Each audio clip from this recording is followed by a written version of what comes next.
how important is it to see strides made by the football team this year? What do you want to see?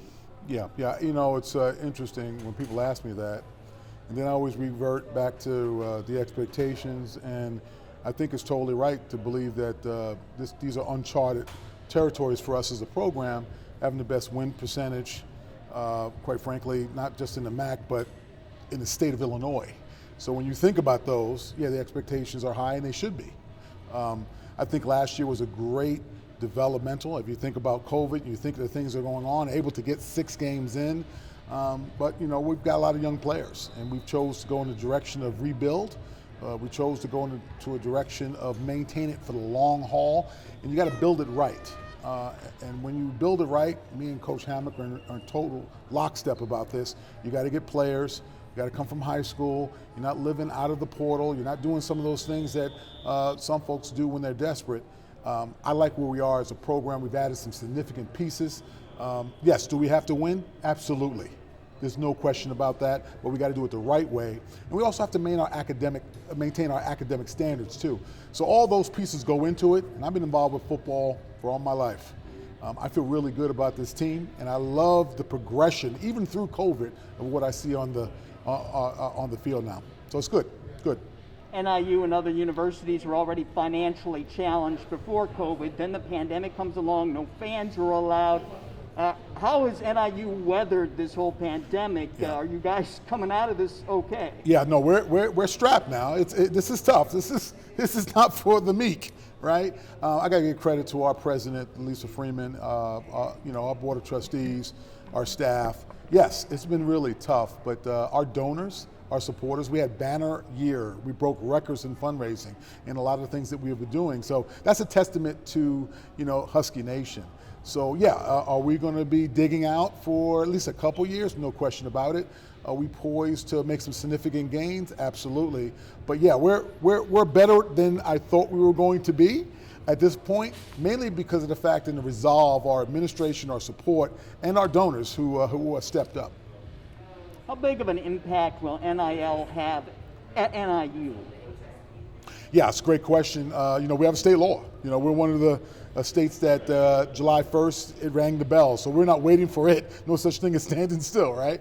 So we've been working really hard over the years to take a look at a potential scenario where we have NIL in place, working with the other institutions within the state, the other FBS institutions in the state. So we really feel good. We have this product called Compass, that goes through the theme of disclosure, education, and monitoring. We feel good about that. I think to answer the question right now would be premature, but we have a number of our young people who have deals that go through a process, that check in with compliance, that understand the rules, and we want to support that.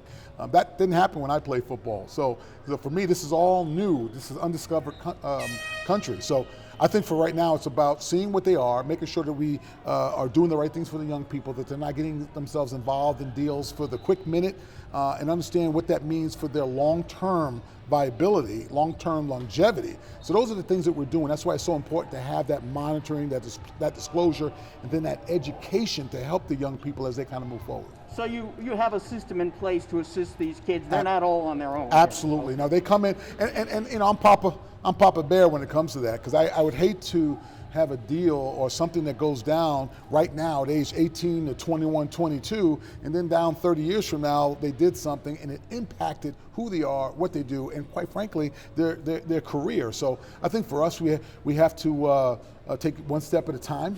Everything that looks great, the grass is green, is never greener on the other side type of things. But I think to go through this process, the great news is that it's an opportunity for them to engage in their brand, to further develop who they are, but we have to do it the right way. And I love our platform, and our senior associate for compliance and administration has done a great job, Courtney Vincent, putting these things together along with our administration to make sure that we properly support our athletes. So your athletes will approach your compliance department to make sure what they're doing is not going to get the university. Yeah, that's job one. That's job one, because there's a lot of co-branding. You've got the individual student athletes brand, and then you got NIU, our Huskies. So and then working together on what that looks like, right? So if you're going out with a particular deal, let's say it's a car dealership, understanding what the rules are around using the brand, using the NIU colors, and then versus an individual using their brand to support whatever endeavor. So there's a lot of those particular pieces, but then again, it's what are they looking to achieve at the end of the day, both the sponsor as well as the student athlete. So there's a lot of time and energy to go into that. That's why that education is so key. Filing taxes, making sure that whatever types of federal aid or state aid that's involved does not get jeopardized. So we have to be smart about the process, and we're committed to that. Are the athletes here permitted to use the NIU brand? Yes, they can do that like any other sponsor, but there's rules and regulations. What group or who are they working with, and there's a lot of different checks and balances, just like you would from an outside vendor. Excuse me. We hear all this rumbling in the Power 5 conferences of shifting, these Big 12 maybe breaking up and teams going to the SEC. Does any of that impact the Group of 5 conferences and the MAC conference? Yeah, sure it does. I think that when you talk about conference expansion, it all trickles down. We're an FBS institution, and MAC has been one of the most consistent conferences in the country as far as being stable, true to form, true to who they are, who we are. So I think that the trickle down there, as we take a look at some of the Autonomous 5 conferences, going through some of these changes, there's going to be a trickle down effect. What that looks like, I don't know. I don't have a crystal ball. But taking a look at what's happening in the SEC, the Big 12, the Pac-12, Big 10, ACC, it all affects us because we're a part of that FBS football brand. So I think we just have to be always ever vigilant on that. Our commissioner, John Steinbecker, has done a great job with positioning and having conversations along with our president. So, there's no such thing as standing still. You're moving forward or you're moving back. And I think for us, it's looking forward and saying, how do we fit into this puzzle? Seeing how we can then capitalize on this. And we have a great brand here at NIU. So I'm excited about what the future might hold. The kids now have the ability to transfer more freely. Is that good for college athletics, or is that in the long run not going to be so good? Yeah, it's an interesting situation. It's definitely an educational format. It's definitely someone, this is a time where you're looking out the window maybe a little bit too much. I'm a believer that when you come to an institution, you're not necessarily coming to an institution for a particular coach or for a particular situation that's just for that sport. It's the overall picture. But I get that. That's an old school type of ideology. But I do believe that, one of the things I worry about is that student athletes going into the portal, having a scholarship, and all of a sudden finding out that when the dust clears, they don't have a scholarship. They don't have an opportunity. The reason why that I'm even talking to you today is I had an opportunity at a university that took a bet on me and said, you know what, here's an education, go with it.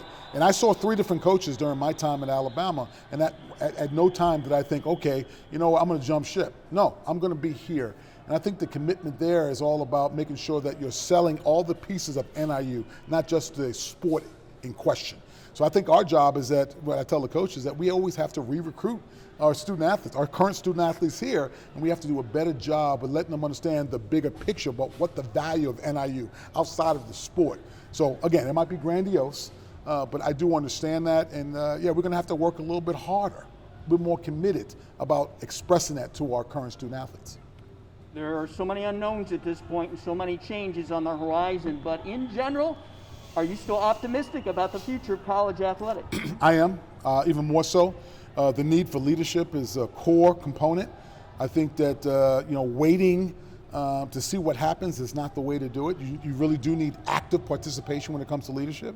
I've been blessed over my time to have seen some things, done some things, and been involved with, especially on the national side. I just think it's time for all of us to take a deep breath. We thought the end was happening when the cost of attendance happened. We thought other things were going to happen when we were able to gamble and different things that the states are enacting. I think this is the natural progression of things. I think we need to modernize our NCAA rules and regulations to get up to snuff with the current needs of our student athletes and our staff and the membership. So all this is coming at you, but I just think you have to be an active participant in this and making sure that you have the right leadership around you to have the conversations and be nimble. Because these things are always going to happen. So you have to be able to react in a positive way, but also to position your institution in a way where we can move the agenda. So I do have some gray hair, as you noticed. So therefore, I feel comfortable with what I see in the landscape.